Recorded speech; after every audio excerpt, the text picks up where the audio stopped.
Do you want to know how to make friends when you're homeschooled? Well, I'm Nicolene Peck. I'm a veteran homeschooler, and I'm the parent of 4. I'm also a parenting expert, and that's what we're going to be talking about in this video.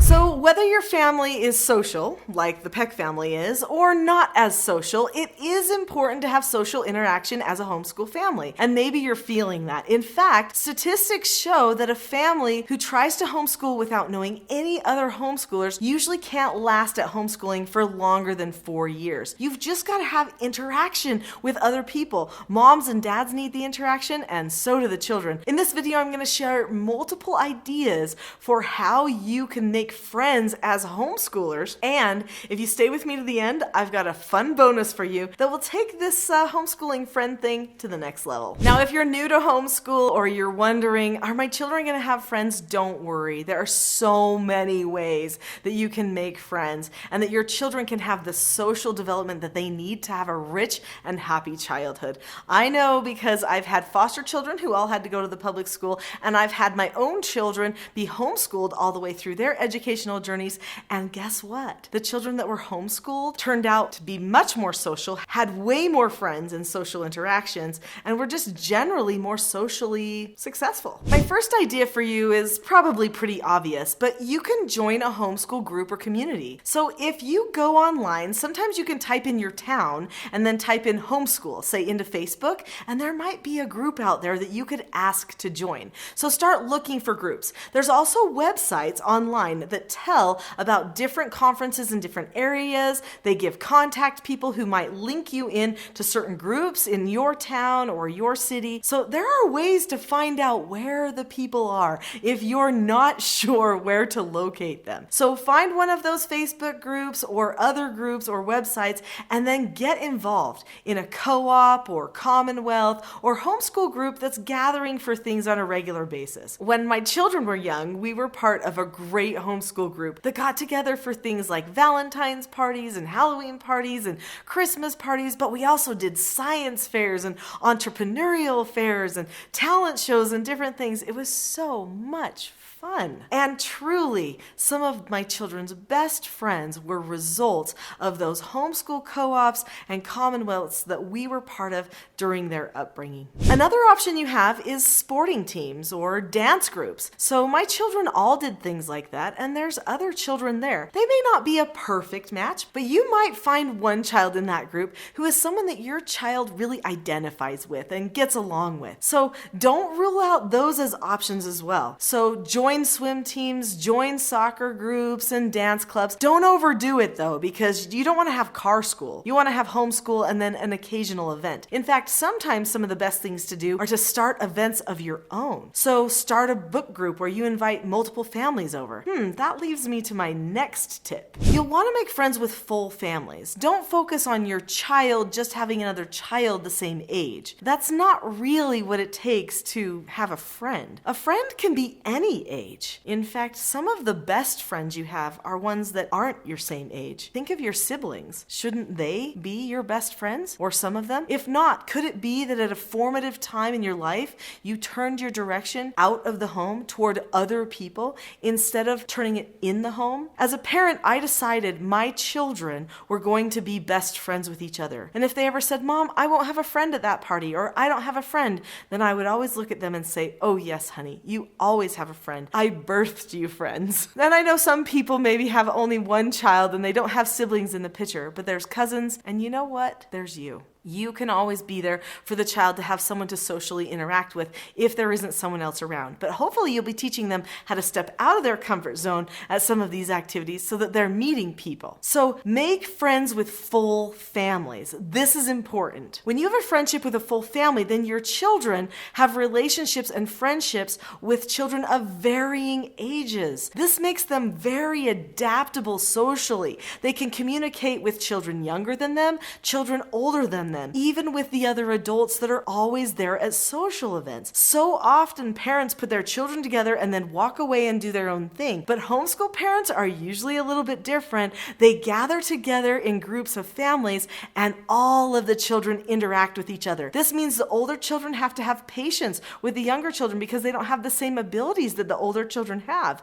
This is great for them socially because guess what? We don't always find people exactly the same as us when we go throughout our lives, when we're in college, when we're in the workforce, when we have new neighborhoods. There are people of all different types, all different ages, and all different interests. And when you're part of full family friend groups, you get to have more diversity in your social groups and in your social experiences. Make friends with at least 3 families, if you can do it, that are also doing the same thing that you are doing. So they are doing homeschool, or if you can't find 3 families that are homeschooling that are probably of the same belief system as you probably want to find someone who at least is really supportive of you homeschooling, and they're not going to be critical or compare, and their children aren't going to be doing the same thing to your children, because that's not a good foundation for good friendships. If you're liking what we're talking about here, please subscribe. There's so much more, and I come up with new videos all the time. So of course there's also church groups and neighborhood children. These are other resources for finding people to be friends with,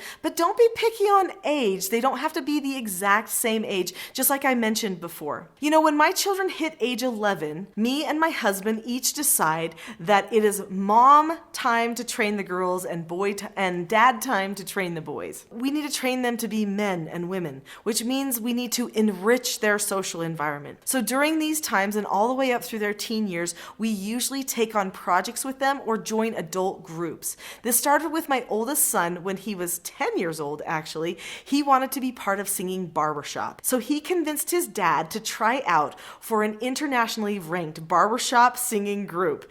And they both tried out and they both made the group, and they started singing barbershop together for years. They were in a quartet, but they were also in this big chorus of men. I remember when my son got his Eagle Scout Award. There were so many men in that gymnasium to honor him, all wearing their barbershop uniforms. And they stood up in front of that whole crowd of people that were there to honor my son, and they sang to him. And they said how much they loved him and what a good friend he was. They nurtured him. They cared about him. They taught him what it meant to be a real man. My son said to me after that, "Mom, is it weird that some of my best friends, the people I care about the most, are like in their 50s?" And I said, "No, son, that's not weird. It's lucky. It's totally healthy. It's totally lucky because you know what it means to be a man. There's no confusion for you.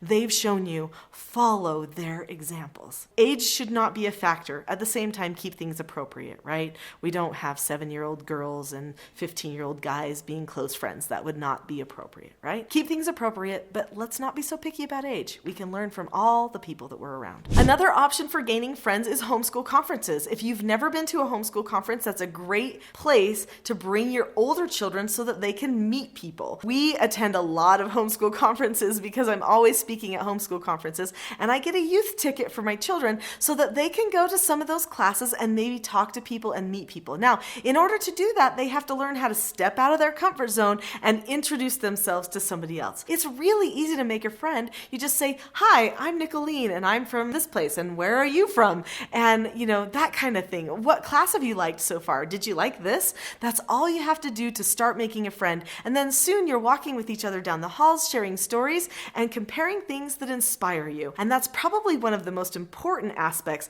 that friends in the homeschool community bring to my children, and that's inspiration to keep learning and growing academically and socially. Of course, there's also grandparents, aunts, and uncles, cousins, of course, so people in the family, they're always an option. And then there's mentors. There's some of those people who are training your children to maybe play an instrument or do well in a certain area. Those people are going to be friends for your child too. They will learn and grow from that person. So don't forget that every person your child has a social interaction with is actually a potential friend. They are someone that they bond to, learn from, and feel happy when they're with. So they don't have to have someone their same age to call it a friend. That's some strange social custom. I don't even know where it came from. Probably from public schools, actually. All right, remember the bonus. I told you I had a bonus. Well, actually, I have 2. Bonus number 1 is plan field trips. When you go out into the world, you start meeting people. So many times we've gone on field trips and we have met the most amazing people. And travel as a family.